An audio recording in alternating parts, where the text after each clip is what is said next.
Well, hello, everybody. Welcome to Strong Faith Missions. I am the truth seeker, looking for nothing but the truth. Okay. Um, I don't have a whole lot of subscribers. I really don't care much about that. I do want to reach out to many people as I can. I just want to save at least one person. Just get them to have a conversation with me.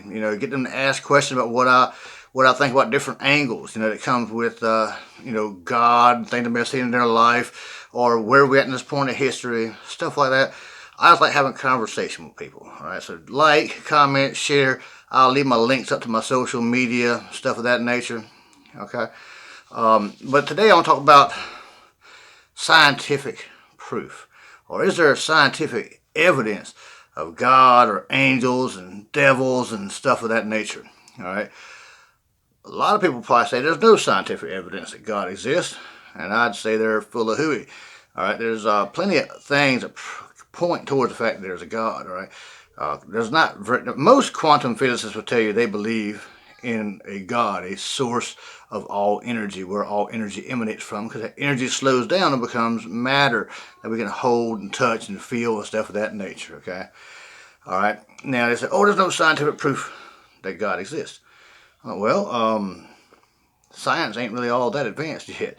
All right, science actually got worse when Darwinism came out because people start looking in the wrong direction for things. So they're trying to discover what's actually out there. We're trying to invent stuff that's not out there. All right, like for example, just a couple hundred years ago, we were told we'll never be able to fly, and then the Wright brothers proved it wrong, and we started flying. And they're like, oh we'll never break the sound barrier. And then we did. We were doing Mach 5, which is 5 times the speed of sound. We got missiles that go Mach 20, which is 20 times the speed of sound. All right, so we are proving science wrong all the time. All right, just in my lifetime, the laws of physics said that the bumblebee could not fly, despite its design. It's too fat, too heavy, its wings didn't fly fast enough. But the bumblebee flew anyway. I guess he was too stupid to know he wasn't supposed to fly. All right, so our laws of science have to change based upon what we discover and know to be true. Okay, but there's obviously a sinister evil behind that. Some dude named Darwin, a couple hundred years ago, was not a very handsome guy. I'm not talking junk. I'm not that handsome either, all right? But I'm pretty sure he was raised Catholic or something like that. I'm sure the Catholic girls probably picked on him because he had a big nose and stuff, and maybe he felt bad about it. Maybe he resented God for making him not look so pretty. So he went out to the island somewhere all by himself, and he saw a bunch of birds flying around, and said, "Hey, all them birds look different color. I think they all had a common ancestor." I'm pretty sure they did too. I'm pretty sure the ancestor was another bird. It didn't come from a dog or a monkey or anything like that. They came from another bird, just like God made it. We can change colors throughout generation to generation, stuff of that nature. Okay, that's not science. That's just someone guessing at things. Okay, then other people who hate God too, who happen to have big pocketbooks, started financing and giving out money to put in their textbooks to train and brainwash everyone and say, hey, evolution, we all evolved from some monkey that took a poop in the woods. That's not science. That happened millions and millions of years ago when nobody was looking. It happened one time. You have to really believe that. So that's somebody's religion and not anything that's scientific. Okay. Now think about this.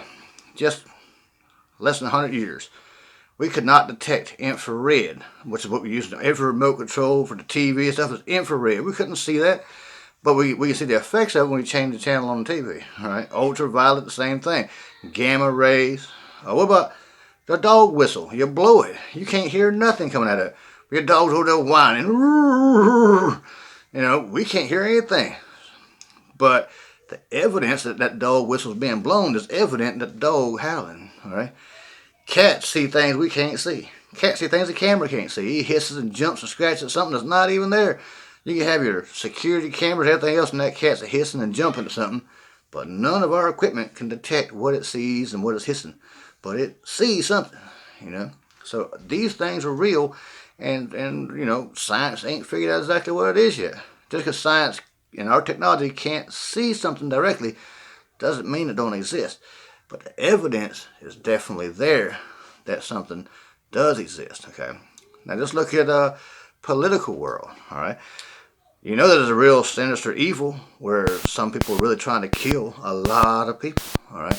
So if you see the sinister evil through this whole cootie scare and stuff of that nature, you know, and you start to freak out a little bit. Well, if you know something really wants to kill you that bad, then something else, the good side of things, has to love you 1,000 times more than that evil is trying to kill you. That's my good point for today. Thank you. Have a good one.